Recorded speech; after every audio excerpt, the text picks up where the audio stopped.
In the Gracefield house, orphans live happy and peaceful lives under the guidance of Isabella, who the kids call Mama. All the kids see each other as siblings. They also have identifying numbers tattooed on their necks. Isabella makes sure to give them a strict education, including classes on all sorts of topics. The brightest students in the class are Emma, Norman, and Ray. The orphanage is surrounded by a beautiful meadow where they can play freely. However, the most important rule is that they must never cross the fence.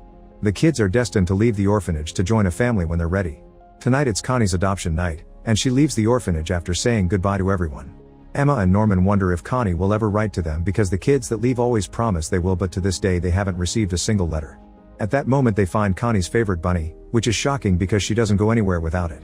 Ray points out that the lights at the gate are still on, so they have time to return the toy if they hurry. Emma and Norman gather courage and cross the gate, where they find the street empty except for a truck. The kids look inside and are horrified when they find Connie's body with a flower through her chest. Before they can process this, they hear someone approaching, so they hurry to hide under the truck. Then the kids watch in horror how some huge monsters stop in front of the vehicle and put Connie in a capsule while chatting about the fact this particular farm has the best human meat quality, which is usually saved for elite demons. At that moment Isabella arrives and promises to bring the highest scoring children next time. Suddenly the monsters smell something and begin checking around for spies, but when they look under the truck, they only find the bunny. They give it to Isabella, who immediately gets suspicious. Meanwhile Norman and Emma are running back through the meadow, but Emma has to stop to cry because she can't take it anymore. She can't believe Mama can be evil and that her orphanage is a human farm, although it does explain the tattoos and the lack of letters. Norman comforts her and says they should run away, but Emma will only accept if they bring everyone else too. The next day, Emma and Norman discuss their options. Norman thinks they should make a proper escape plan but not tell the others until they're done, so they start by investigating the area. Unfortunately, when they cross the fence, they discover there's a very tall wall surrounding the meadow.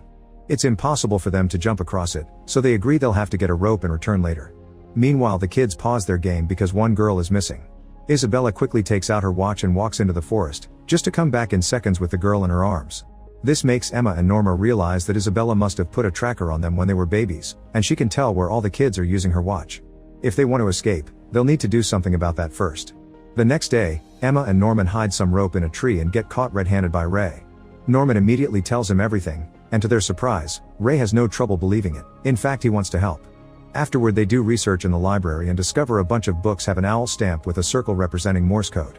Decoding it reveals someone named Minerva knows the truth too and urges them to run. Later in the evening, Isabella introduces the kids to her new assistant Krona. This causes the kids to worry because with another guarding pair of eyes in the house, it'll be harder for them to escape. When the ladies are alone, Isabella gives Krona the kids' profile to memorize and reveals she knows the kids are aware of the truth, however she won't let them escape. The next day, the trio organizes a special game of tag as a sneaky way to teach the other children how to run and hide for their future escape. However, Krona hears them and joins the game, managing to catch every single kid except for Norman. Later the trio discusses this situation, and Norman comes to the conclusion there must be a spy among the children that is telling Isabella about their every move. It has to be someone older, so in order to find out, they decide to tell Dawn and Gilda the truth to test the theory. Dawn has trouble believing it and frustratedly hits Ray, but Gilda quickly accepts because she knows Emma loves Mama too much to lie about this. Then Norman tells Dawn and Gilda different locations of the rope they stole, and in the middle of the night, a mysterious hand pushes a note under Isabella's door telling her about it. In the morning, the kids confirm Isabella took away the rope.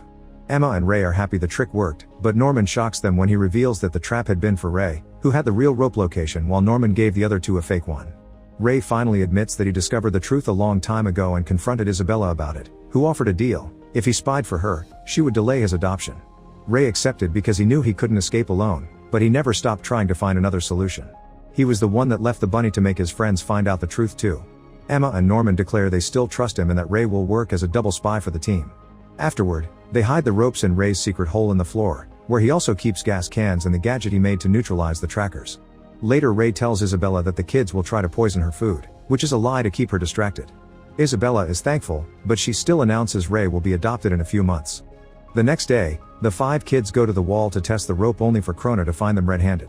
However, instead of telling Isabella, she says she wants to help, showing them her chip scar. If any kid escapes, her chip will electrocute her, meaning she doesn't have any freedom either. She used to be an orphanage kid too, and now she wants to remove Isabella and become the new mama to have a better life, so she's willing to help the kids to achieve it. When night falls, the kids go to Krona's room, where she tells them the story of what truly is happening in the outside world. Over 1,000 years ago, humankind was at war with a demon species. After lots of bloodthirsty fighting, Both sides decided to make a deal called the Promise, under which they agreed to live in their own separate worlds. The demons promised not to bother the humans anymore, but in exchange, the humans had to offer some children for them to eat. That's why some humans are now living in the demon world, managing human breeding farms under the disguise of orphanages. The kids are raised with good education because eating intelligent humans prevents the demons from turning into mindless monsters. The kids ask about the tracker, and Krona confirms it's on their ears. When the kids don't show worry over it, she realizes they found a way to block them, and promises to find out how. The next day, while the children are outside, Krona begins looking around the kids' bedroom for the tracker blocker. Gilda sees her through the window and warns the others, so they move the blocker into a pig plushie that Krona already checked.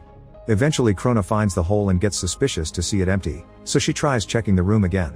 When Krona's about to open the piggy, she's suddenly interrupted by Isabella, who brings a letter informing Krona she's been transferred to another plant to be mama there. Krona is suspicious, so before leaving, she leaves a special pen behind for the kids. When she makes it to the gate, Krona meets the supervisor, known as Grandmother, and tells her about what's going on at the orphanage. However, Grandmother informs her Isabella is the best at the job and she won't let the kids escape. Then Grandmother allows a demon to kill Krona. Sometime later, Emma and Norman go to the wall while Ray distracts Isabella. However, Isabella isn't tricked and says she was the one to get rid of Krona before locking Ray up in a room. While Don helps Ray come out, Isabella goes to the wall and gives Norman and Emma a speech about how she's given them everything they needed and that they shouldn't resist the inevitable. Suddenly Emma tackles Isabella so Norman can escape, but Isabella easily overpowers her and breaks Emma's leg to stop her. Norman refuses to leave without her, and Isabella uses the chance to announce Norman has been adopted, so tomorrow it's his last day in the orphanage. When night falls, the kids gather to discuss how to help Norman, but Norman tells them not to bother, because he'll happily be a sacrifice if that means protecting the others. Ray uses the opportunity to explain he knows the truth because unlike the average kid, he hasn't forgotten his first few years. Since he left his mother's womb, he saw the headquarters, the demons, and lots of other babies. Afterward, Norman gets his things ready and finds the mysterious pen in his drawer. The next day, Norman climbs the wall with the rope to gather some information. However, he's devastated to see the meadow is surrounded by a cliff. He returns to the orphanage and gives his friends a drawing of the area, telling them to find a bridge to cross the gap. In the evening, Norman says goodbye to all the kids, causing Emma to have a breakdown when she fails to stop him. Isabella then takes Norman through the gate, and the kid is surprised to see a man named Peter instead of a monster. Peter explains he leads the operation to feed the monsters and offers all the gritty details, but Norman doesn't allow him to scare him because he's at peace with his decision. At that moment, a demon arrives and kills him. For the following months, a depressed Emma can't do anything but recover from her injury, and she gets disturbed when Isabella tells her she'd like her to be the next mama. Since he can't do this alone, Ray has lost all hope as well, and Isabella considers it a victory.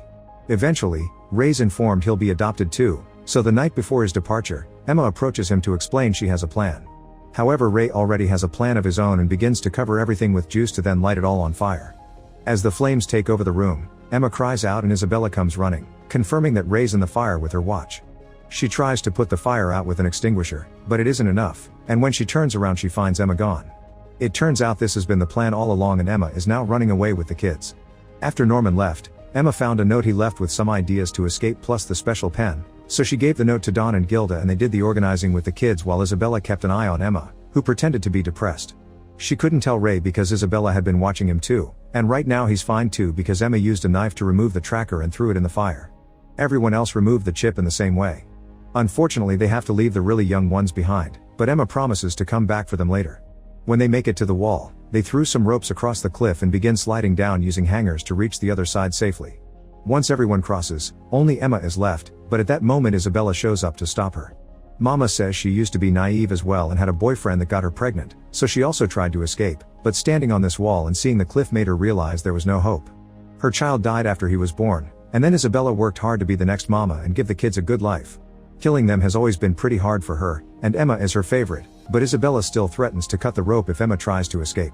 However, Emma doesn't believe her, pointing out it's obvious that Isabella taught them how to think ahead because she wanted to see them grow up and now she's proud of their escape. While Isabella denies it, Emma slides down the rope and Isabella raises her knife, but she can't bring herself to do it. As Isabella proudly watches the kids run, she remembers when little Ray sang a song he heard in the womb and made her realize he was the baby she had supposedly lost. Afterward, the kids begin making their way through the jungle. When some of them are too tired or scared to keep going, Emma shows them the pen, which projects a picture of Minerva's owl symbol that will lead them safely to the city.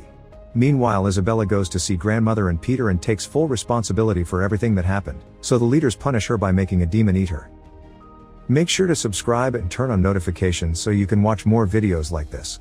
Thanks for watching.